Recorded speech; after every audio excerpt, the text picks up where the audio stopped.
Welcome to the chemistry times. आज हम continue करने वाले हैं NVS PGT chemistry special recruitment exam के सॉल्यूशन को। ये पार्ट 2 है सॉल्यूशन का। एक पार्ट में हम कुछ क्वेश्चंस को ऑलरेडी डिस्कस कर चुके हैं, तो चलिए स्टार्ट करते हैं क्लास को। तो देखो आज का फर्स्ट क्वेश्चन क्या है। ये देखो आपको दो रिएक्शंस गिवन है और इन दोनों रिएक्शन के लिए आपको जो डेल एच की वैल्यू है वो भी गिवन है। एक और यहाँ पर देखो आपको थर्ड रिएक्शन दी हुई है क्वेश्चन में ही, ये वाली रिएक्शन। और इस रिएक्शन के लिए आपको डेल एच नोट कैलकुलेट करना है बाय यूजिंग दिस डाटा, यानी कि इन दोनों रिएक्शन के लिए जो डाटा गिवन है इस डाटा को यूज करके आपको क्या करना है, इस रिएक्शन का डेल एच नोट कैलकुलेट करना है। तो देखो सबसे पहले तो आपको ये समझना पड़ेगा कि इन दोनों रिएक्शन का यूज करके कैसे ये वाली रिएक्शन आ सकती है, ठीक है, कैसे आप ये फाइंड आउट कर सकते हो। तो देखो यहाँ पर क्या है, एनओ रिएक्टेंट है और यहाँ पर इस वाली रिएक्शन में क्या है, ये एनओ एज ए प्रोडक्ट है। तो आप क्या करो, इस रिएक्शन को अपोजिट कर दो, ठीक है। बाकी ये NO2 तो प्रोडक्ट में है और यहाँ पर भी प्रोडक्ट में, तो ये वाली रिएक्शन को तो आप एज इट इज़ रखो और इस वाली रिएक्शन को आप अपोजिट कर दो। तो इसको तो मैं इक्वेशन 2 बोल देती हूँ और इस वाली रिएक्शन को जब आप अपोजिट करोगे तो ये बन जाएगा NO और यहाँ पर क्या आ जाएगा भाई, हाफ N2 प्लस में हाफ O2। ओके। अब इस रिएक्शन को आपने अपोजिट किया है तो इसके लिए जो भी वैल्यू है उसको भी अपोजिट कर दो, तो यहाँ पर जो डेल एच की वैल्यू है कितनी आ जाएगी, -90.2 किलो जूल। और इस इक्वेशन को मैंने बोल दिया इक्वेशन 1। अब देखो इस वाली इक्वेशन से ये वाली इक्वेशन आपको फाइंड आउट करनी है इन दोनों रिएक्शन से। तो आप ये कैसे कर सकते हो, यहाँ पर देखो इस वाली रिएक्शन में हाफ N2 प्लस में ये क्या हो जाएगा भाई, यहाँ पर O2 और ये यहाँ पर क्या आ जाएगा NO2। अब यहाँ पर क्या हो जाएगा, देखो ये N2 से ये N2 क्या हो गया भाई, यहाँ पर कैंसिल हो गया।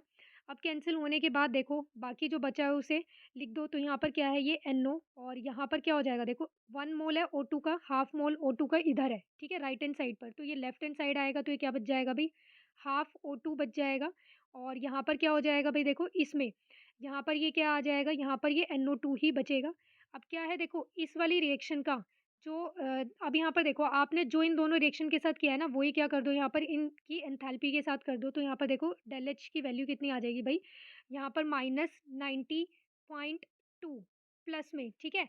आपने ऐड की थी दोनों इक्वेशन, तो यहाँ पर ऐड करने के बाद यहाँ पर जो आपके पास वैल्यू आएगी वो कितनी आ जाएगी भाई, 33.2। ओके। अब देखो जब आप -90.2 में से 33.2 को सब्ट्रैक्ट करोगे तो आपके पास आंसर कितना आ जाएगा भाई, 57 किलो जूल आ जाएगा।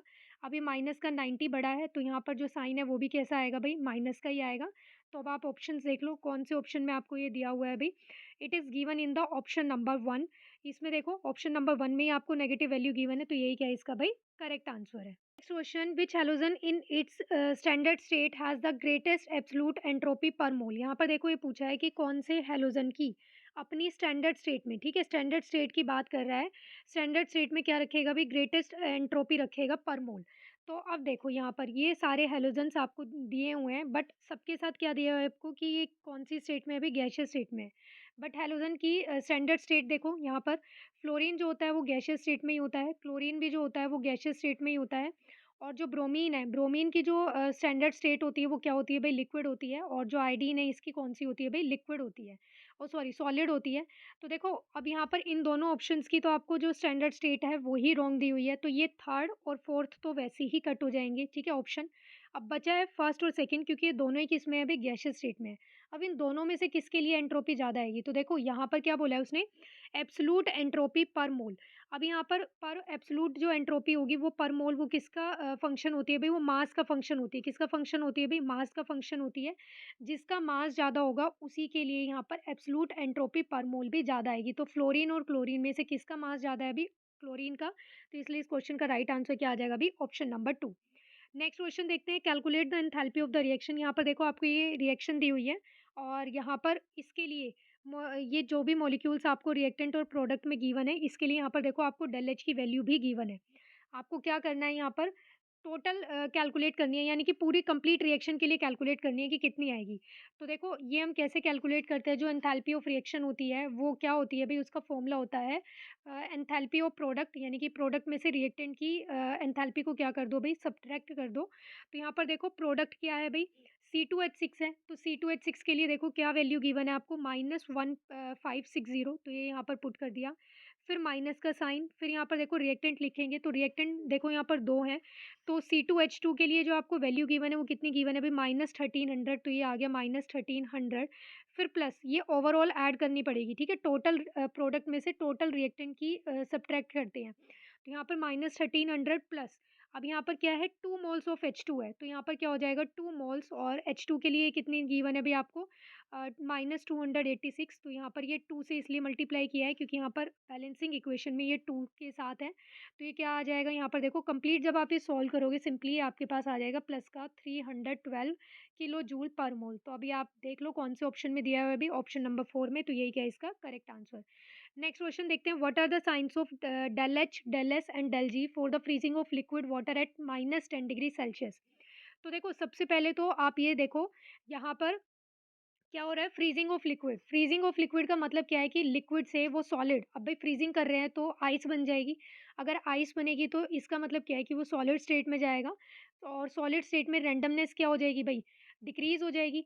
तो यहाँ पर एंट्रोपी कैसी होनी चाहिए भाई, डिक्रीज होनी चाहिए, तो entropy should be negative. Entropy क्या आएगी, नेगेटिव आएगी। तो अब जिस भी ऑप्शन में डेल एस की वैल्यू नेगेटिव है उस ऑप्शन को रख लो, बाकी कट कर दो। तो देखो ऑप्शन नंबर 3 भी क्या हो जाएगा, कट हो जाएगा।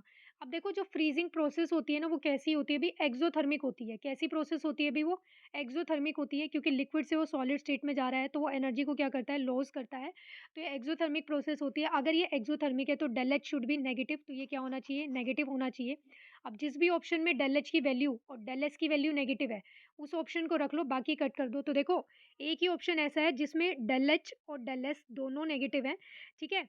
वैसे तो देखो इसमें ऑप्शन नंबर 2 में भी है, बट यहाँ पर क्या है, ये स्पॉन्टेनियस रिएक्शन होगी, तो डेल जी की जो वैल्यू है वो भी क्या आएगी भाई, यहाँ पर नेगेटिव ही आएगी। तो इस क्वेश्चन का राइट आंसर क्या आ जाएगा भाई, ऑप्शन नंबर 4। नेक्स्ट क्वेश्चन देखते हैं, which statement about work and heat is true. यहाँ पर ये पूछा है कि कौन सा statement about the work and heat is true है। फर्स्ट ऑप्शन आपको गिवन है कि a given quantity of heat can be completely converted to work. इसने बोला है कि कंप्लीट हीट से क्या होता है, वर्क में कन्वर्ट हो जाता है, तो ये भी रॉन्ग हो गया।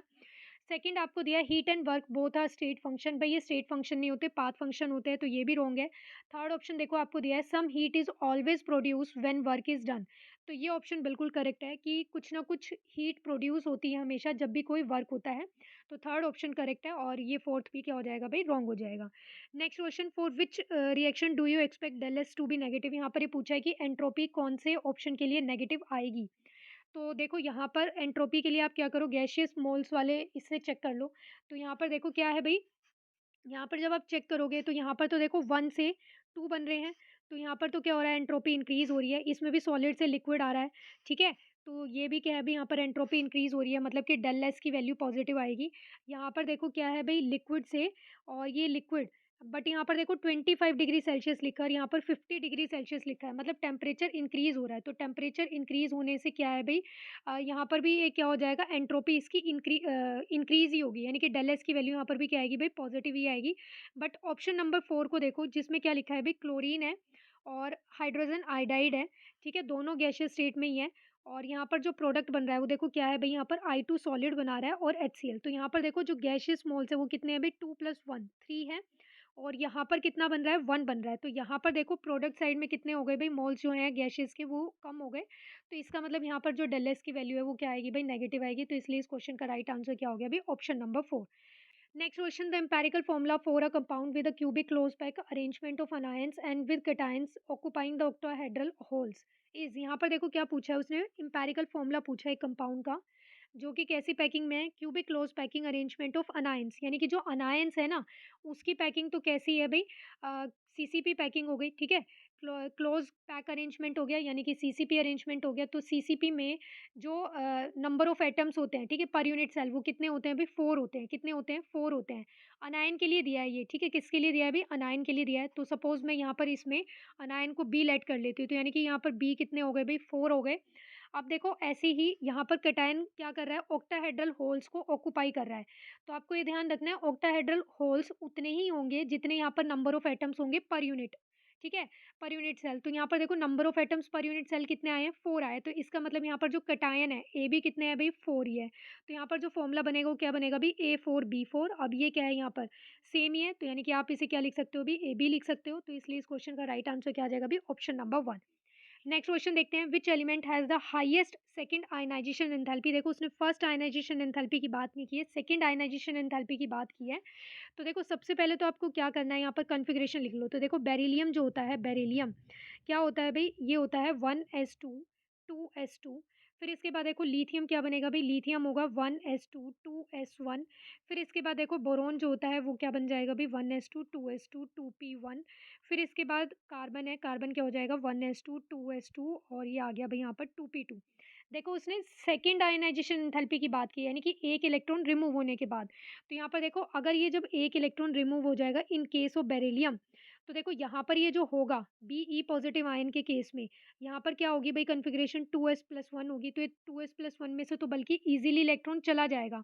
फर्स्ट वाली बल्कि ज़्यादा आनी चाहिए, क्योंकि यहाँ पर क्या है 2s2 में से s ऑर्बिटल में मैक्सिमम 2 ही आ सकते हैं। तो यानी कि ये तो ऑप्शन आएगा नहीं। फिर देखो ऑप्शन नंबर 2 को देखो, लिथियम को, लिथियम में क्या है अभी एक इलेक्ट्रॉन गया, ये बन गया लिथियम पॉजिटिव। अब लिथियम पॉजिटिव बनने के बाद इसने क्या कर लिया अभी, नोबल गैस कॉन्फ़िगरेशन को ऑक्यूपाई कर लिया हीलियम जैसी। अब ये क्या है यहाँ पर 1s2। अब यानी कि यहाँ पर देखो सेकंड जो इलेक्ट्रॉन है उसको रिमूव करना डिफिकल्ट हो जाएगा। तो यहाँ पर देखो क्या आ जाएगा भी आंसर, ऑप्शन नंबर 2 आ जाएगा। एक बार बी और ये बोरॉन और कार्बन का भी देख लेते हैं। तो देखो बोरॉन में क्या है एक इलेक्ट्रॉन गया, एक इलेक्ट्रॉन जाने के बाद यहाँ पर सेकंड इलेक्ट्रॉन कहाँ से जाएगा, 2s में से जाएगा। अब यहाँ पे भी 1s में से जा रहा था, बट इन दोनों में देखो साइज़ किसका छोटा रहेगा, दोनों जा तो s में से ही रहे हैं, बट यहाँ पर साइज़ इसका छोटा है, तो जिसका साइज़ छोटा है उसमें से इलेक्ट्रॉन को रिमूव करना ज़्यादा डिफिकल्ट होगा। और कार्बन में से तो देखो p में से ही जाएँगे, तो इसलिए कार्बन तो वैसे ही कट हो जाएगा। राइट आंसर क्या है अभी, ऑप्शन नंबर 2। नेक्स्ट क्वेश्चन देखते हैं, which element has the greatest electronegativity. अब यहाँ पर देखो ग्रेटेस्ट इलेक्ट्रोनेगेटिविटी के बारे में पूछा है कि किसकी आएगी। तो यहाँ पर ग्रेटेस्ट इलेक्ट्रोनेगेटिविटी हो जाएगी भी देखो ऑप्शन नंबर 3, फॉस्फोरस की हो जाएगी। ठीक है, यहाँ पर क्या है देखो, ये जो है आर्सेनिक है, ठीक है, और जो ये एंटीमनी आपको दिया है, ठीक है, और फॉस्फोरस, देखो ये क्या हो जाएगा, नाइट्रोजन, फॉस्फोरस, आर्सेनिक और एंटीमनी, ये इस तरह से होते हैं। ठीक है, फिर देखो यहाँ पर क्या है, इसके बाद जर्मेनियम भी दिया है ऑप्शन में। ठीक है, तो जर्मेनियम कहाँ पर आएगा, ये ग्रुप 13 से बिलोंग करता है। तो देखो साइज़ जितना छोटा होता जाता है, ठीक है, लेफ्ट टू राइट जाते हैं तब साइज़ छोटा होता जाएगा, जितना छोटा साइज़ होगा इलेक्ट्रोनेगेटिविटी उतनी ही ज़्यादा होगी। तो जर्मेनियम तो देखो ऑप्शन वैसे ही कट हो जाएगा, अब बचा सिर्फ ग्रुप में चेक करना। तो ग्रुप में देखो नाइट्रोजन तो है नहीं, ये तीनों है, तो डाउन द ग्रुप इलेक्ट्रोनेगेटिविटी क्या होती है भाई, डिक्रीज होती है। तो सबसे ज़्यादा किसकी आ जाएगी भाई, फॉस्फोरस की आ जाएगी। Right option 3। नेक्स्ट क्वेश्चन देखो भाई, इस क्वेश्चन में मुझे डाउट है, क्योंकि इसका जो आंसर आई थिंक आंसर की में गिवन है वो तो क्या दिया हुआ है अभी, ऑप्शन नंबर 1 दिया हुआ है शायद। ठीक है, एल्युमिनियम गिवन है, बट वैसे इसका आंसर जब आप देखोगे तो ऑप्शन नंबर 2 भी हो सकता है। ठीक है, तो इस क्वेश्चन का आंसर मैं कुछ प्रॉपर बता नहीं सकती। ठीक है, तो इसका आंसर की में तो फर्स्ट दिया हुआ है, बट यहाँ पर देखो इसके लिए एक्सप्लेनेशन भी है कि इसका आंसर 2 भी हो सकता है। देखो जब हम क्या करते हैं ग्रुप, ये सारे एलिमेंट्स जो आपको दिए हुए हैं ना, एल्युमिनियम, सिलिकॉन, फास्फोरस और सल्फर, ये क्या है अभी ग्रुप सॉरी पीरियड थर्ड के ही एलिमेंट्स हैं ये सारे। तो देखो सिलिकॉन जो होता है ना, सिलिकॉन में क्या होता है अभी, has a giant atomic structure, इसका स्ट्रक्चर जो होता है वो थोड़ा जाइंट स्ट्रक्चर होता है, विथ स्ट्रॉन्ग कोवलेंट बॉन्ड होते हैं एटम्स के बीच में। और इनको ब्रेक करना क्या होता है, डिफ़िकल्ट होता है। ठीक है, ये मेल्ट करना। ठीक है, तो इसलिए इसका जो टेम्परेचर रहता है वो सब मतलब हाई होता है। लेकिन जब हम बात करते हैं थर्ड पीरियड के एलिमेंट्स की, जैसे सोडियम से मैग्नीशियम गए, फिर ये ठीक है इस तरह से जाते हैं, ये एजी नहीं है, यहाँ पर एल्युमिनियम है। तो जब हम ये सोडियम से मैग्नीशियम गए, मैग्नीशियम से एल्युमिनियम की तरफ गए, तो यहाँ पर मेल्टिंग पॉइंट पहले तो क्या होता है, इंक्रीज़ होता है। ठीक है, लेकिन फिर यहाँ पर सिलिकॉन आ जाएगा, देखो ये डाटा में भी गिवन है, फिर इसके बाद क्या होता है अभी, डिक्रीज़ होता जाता है। तो बेसिकली मेल्टिंग पॉइंट जब हम लेफ्ट में देखते हैं ना, यानी कि मेटल्स के लिए देखेंगे, वो पहले तो इंक्रीज़ होता है, लेफ्ट टू राइट की बात कर रही हूँ, फिर उसके बाद वो डिक्रीज़ होने लग जाता है राइट के टुवर्ड्स। और यहाँ पर सिलिकॉन का देखो डाटा सबसे ज़्यादा दिया हुआ है, डाटा के अकॉर्डिंग जो वैल्यू गिवन है मेल्टिंग पॉइंट की वो सबसे ज़्यादा है। एक बार इस क्वेश्चन को देख लेना कि भाई क्या करेक्ट होगा आपके अकॉर्डिंग। नेक्स्ट क्वेश्चन देखते हैं हम यहाँ पर, which hydride is the most stable. अब यहाँ पर पूछा है कि कौन सा हाइड्राइड सबसे ज़्यादा स्टेबल होगा। तो देखो ये ग्रुप 15 के हाइड्राइड्स आपको गिवन है, और सबसे ज़्यादा स्टेबल पूछा है, तो सबसे ज़्यादा स्टेबल का मतलब क्या है कि यहाँ पर ये जो नाइट्रोजन और हाइड्रोजन के बॉन्ड्स बन रहे हैं ये इजीली ब्रोकन ना हो सके, ब्रेक ना हो सके। तो अब ये तो किस में होगा भाई, जिसमें सबसे अच्छा, जिसका साइज सबसे छोटा होगा वही क्या करेगा भाई यहाँ पर स्टेबल बॉन्ड बनाए रखेगा। तो इसलिए इस क्वेश्चन का राइट आंसर क्या आ जाएगा भाई, ऑप्शन नंबर 4 आ जाएगा, अमोनिया ही स्टेबल हाइड्राइड होता है। Next question, which one is a neutral oxide. यहाँ पर देखो ये पूछा है कि कौन न्यूट्रल ऑक्साइड बनाएगा, तो इस क्वेश्चन का राइट आंसर क्या आएगा भाई, ऑप्शन नंबर 1 जो CO होता है, कार्बन मोनोऑक्साइड। ठीक है, ये क्या होता है भाई, न्यूट्रल ऑक्साइड होता है। Next question, which one is not a borane. यहाँ पर देखो ये पूछा है कि ये 4 ऑप्शन दिए हैं कि इनमें से बोरेन कौन सा नहीं है। तो बोरेन का जो जनरल फॉर्मूला होता है वो जनरली ये होता है BXHY, यानी कि इस फॉर्म में ये होते हैं, और इसे हम क्या बोल देते हैं भी, बोरेन्स बोल देते हैं। ये बोरेन और हाइड्रोजन के कंपाउंड्स होते हैं। अब देखो यहाँ पर जो इनके अगर जनरल बात करें, ठीक है, बोरेन के फॉर्मूले यानी कि जो होते हैं वो कौन कौन से हो सकते हैं, एक तो हो सकता है BnHn+4, ये जनरल है। ठीक है, BnHn+6। तो यानी कि यहाँ पर n की वैल्यू तो ये सेम ही रहेगी और इसके अकॉर्डिंग तो यहाँ पर देखो अगर आपने n की वैल्यू को 5 रखा, ठीक है, तो यहाँ पर भी 5 होगा, तो 5 + 4 9, तो यानी कि यहाँ पर क्या बन जाएगा, B5H9 बन रहा है, तो ये तो बोरेन्स हो सकता है। सेकंड आपको दिया है B5H10, तो ये देखो H10 वाला ही नहीं होगा, ठीक है। ये तो कैसे आएगा भाई, क्या होना चाहिए, Bn और H2n होना चाहिए, बट ऐसा तो कुछ है नहीं जनरल फॉर्मूले के अकॉर्डिंग, तो ये ऑप्शन नंबर 2 क्या है भाई, राइट आंसर होगा, ये बोरेन नहीं बनाएगा। नेक्स्ट क्वेश्चन देखो भाई क्या है, विच of the following chloride is covalent. यहाँ पर देखो कोवलेंट नेचर पूछा है कि कौन से क्लोराइड का होगा, तो ये फजान रूल से रिलेटेड क्वेश्चन हो गया। तो इसमें देखो NaCl तो वैसे ही कट हो जाएगा, ठीक है, क्योंकि हमने क्या पढ़ा है कि भाई कोवलेंट कैरेक्टर किसका ज़्यादा होगा। भाई कोवलेंट कैरेक्टर जब हम चेक करते हैं तो उसमें हम क्या देखते हैं, कटायन का साइज देखते हैं, यानी कि जितना छोटा कटायन का साइज होगा उसका कोवलेंट कैरेक्टर उतना ही ज़्यादा होता है, और चार्ज क्या होना चाहिए, ज़्यादा होना चाहिए। तो यहाँ पर देखो NaCl पे क्या है, NaCl का तो यहाँ पर क्या हो जाएगा भाई, NaCl तो क्या है भाई, यहाँ पर +1 ही है, तो ये तो ऑप्शन कट हो जाएगा, क्योंकि बाकी वाले जो आपको दिए हुए हैं ये क्या है भाई, Be+2, ठीक है, +2 वाले आयन्स हैंगे, +2 वाले कैटायन्स हैं यहाँ पर, और ये क्लोराइड तो यहाँ पर सेम ही है, बट यहाँ पर जो सबसे छोटा साइज आएगा इन तीनों ऑप्शन में से वो किसका आएगा भी, बेरिलियम का आएगा, तो इसलिए इस क्वेश्चन का राइट आंसर क्या आ गया भाई, ऑप्शन नंबर 2।